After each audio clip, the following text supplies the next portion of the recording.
Good morning, everybody. A couple of days ago, I said that we are in a make or break moment when it comes to America's middle class.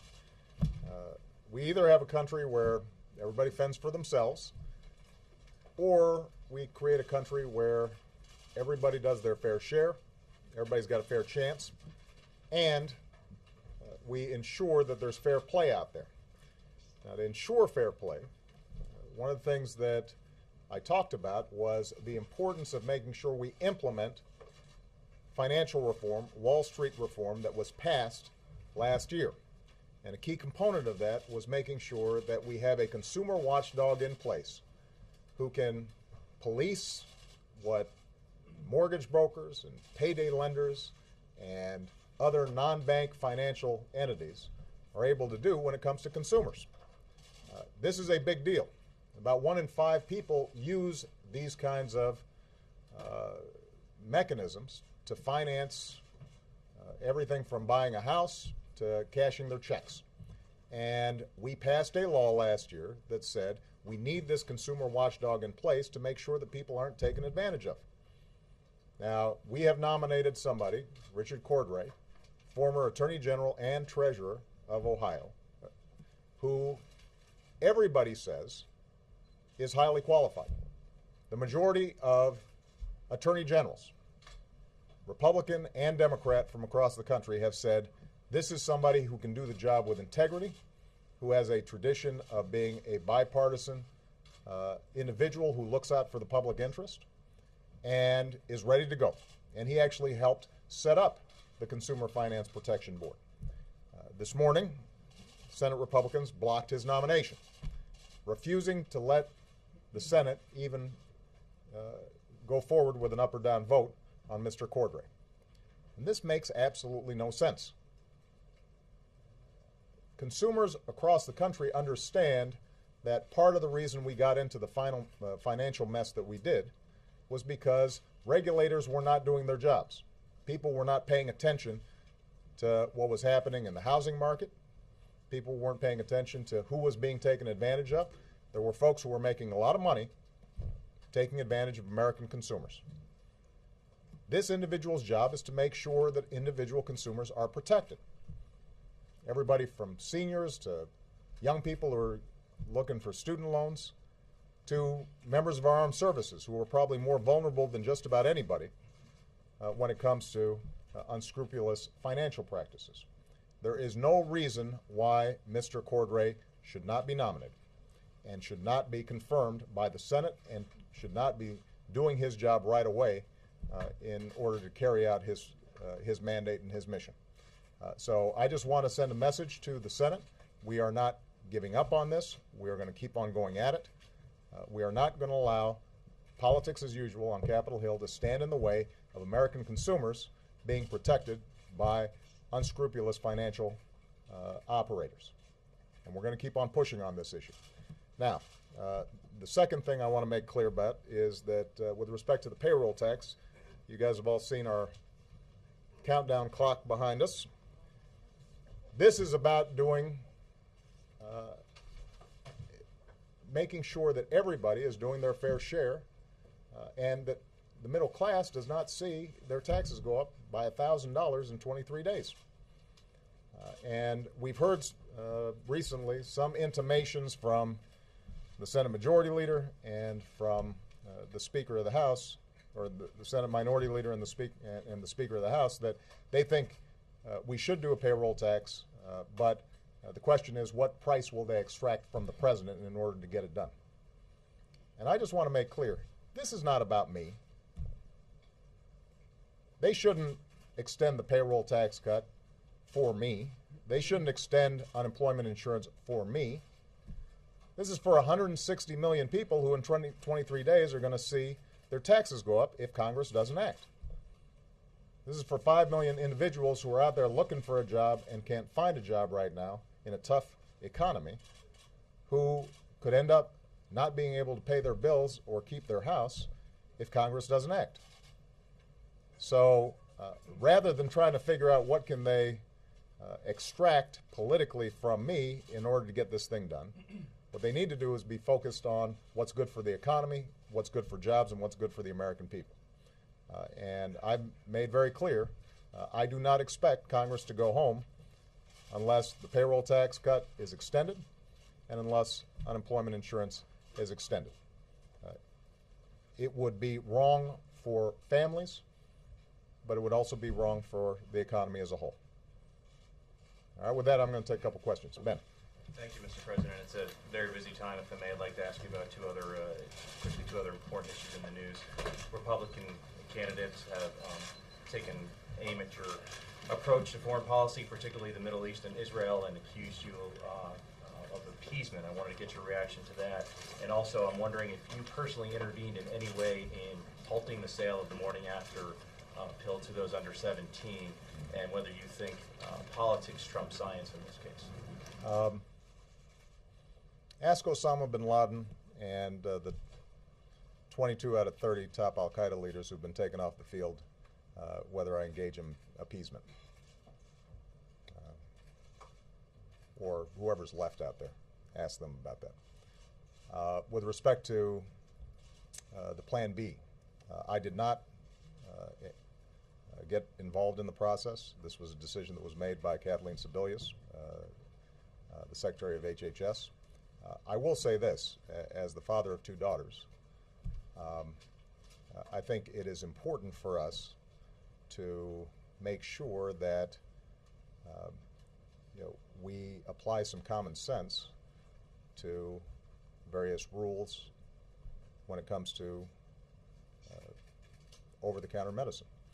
And as I understand it, the reason Kathleen made this decision was she could not be confident that a 10-year-old or an 11-year-old going to a drugstore should be able, alongside bubble gum or batteries, be able to buy a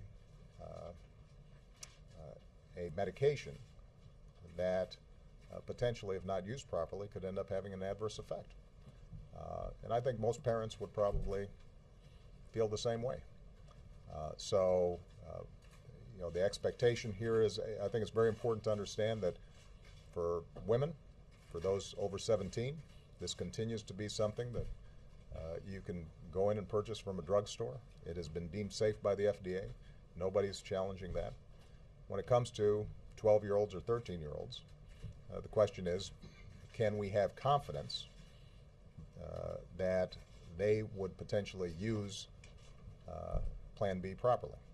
And her judgment was that there was not enough evidence that this potentially could be used improperly in a way that had adverse health effects on those young people.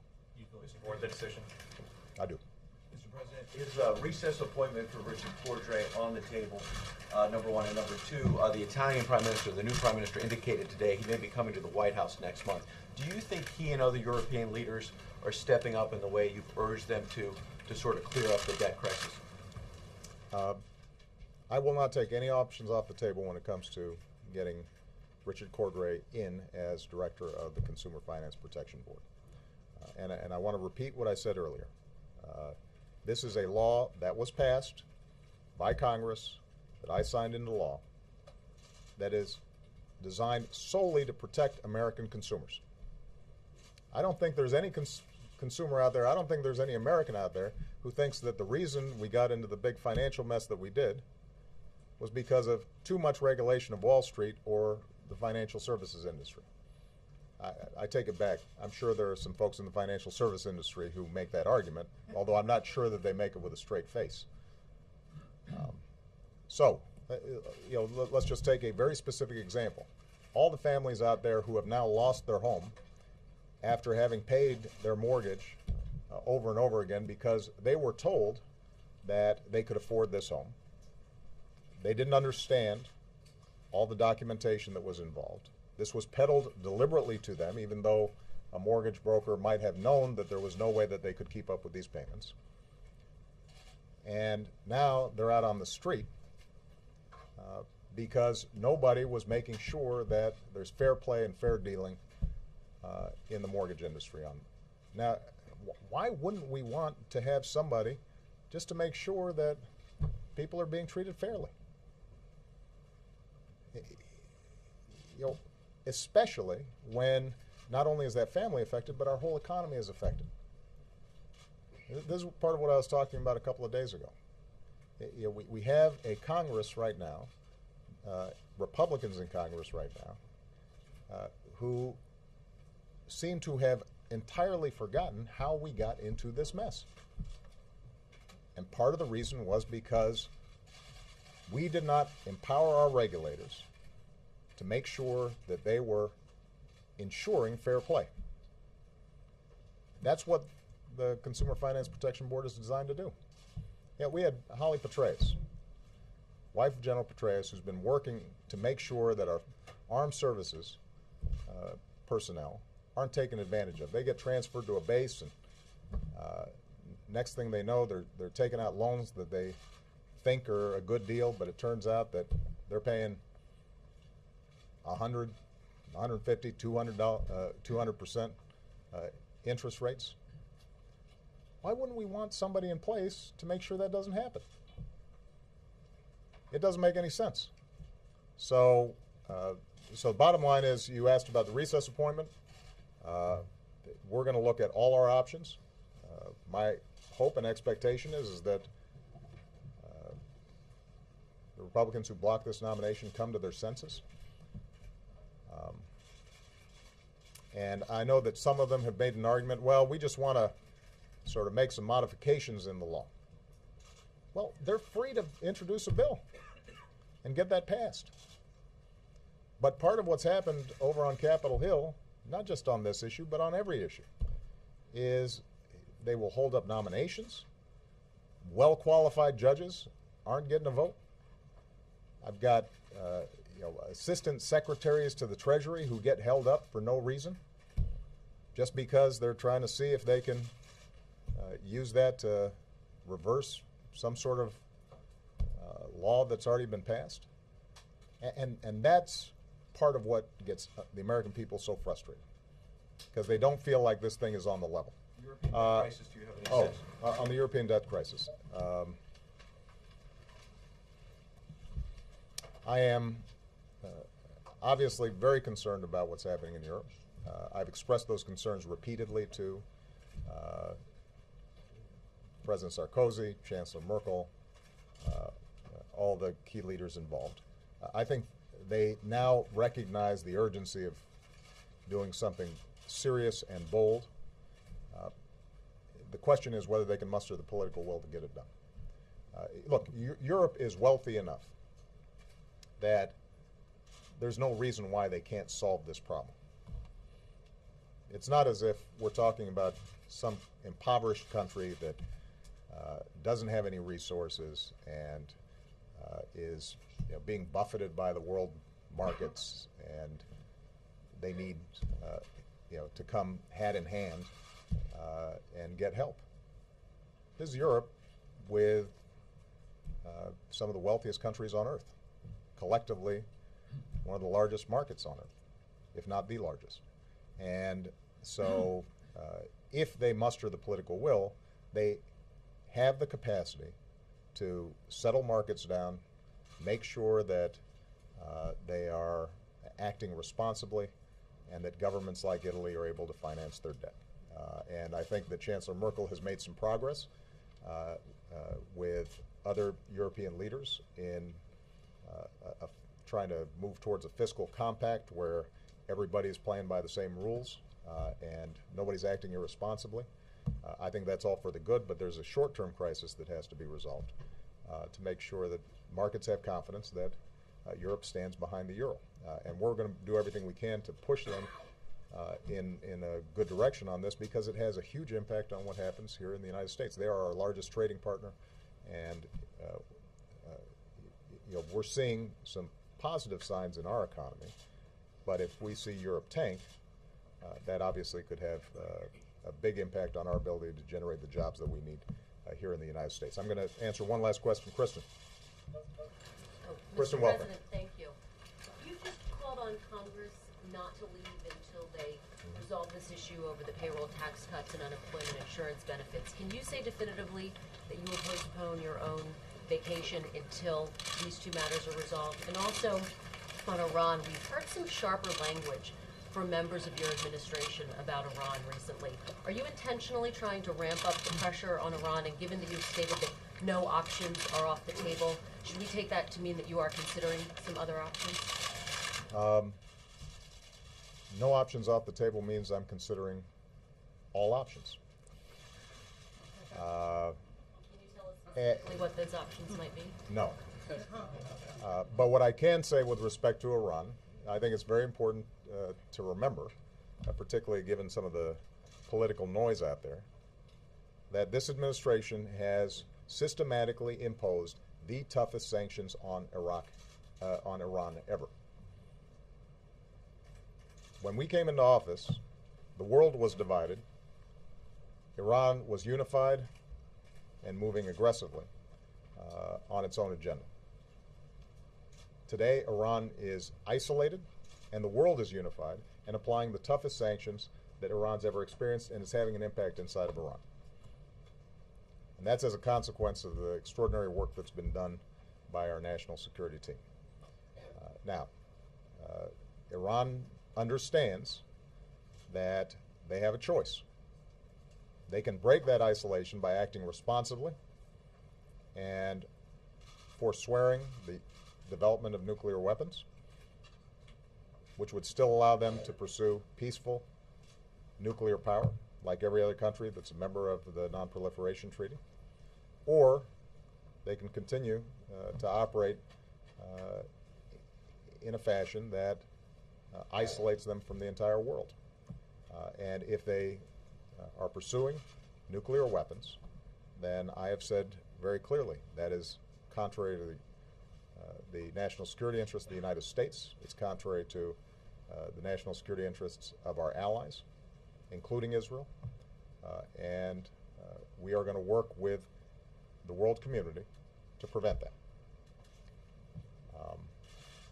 With respect to my vacation, I would not ask anybody to do something I'm not willing to do myself. So I know some of you might have been looking forward to a little sun and sand, but the bottom line is that we are going to stay here as long as it takes to make sure that the American people's taxes don't go up on January 1st, and to make sure that folks who desperately need unemployment insurance get that help. And there's absolutely no excuse for us not getting it done. Keep in mind on the payroll tax cut, this is something that Democrats and Republicans agreed to last year with little fanfare. And it was good for the economy. And independent economists estimate that for us to not extend it right now, to not extend payroll tax cut, not extend unemployment insurance, would have a significant adverse impact on our economy, right at the time when we're supposed to be growing the economy. So, when I hear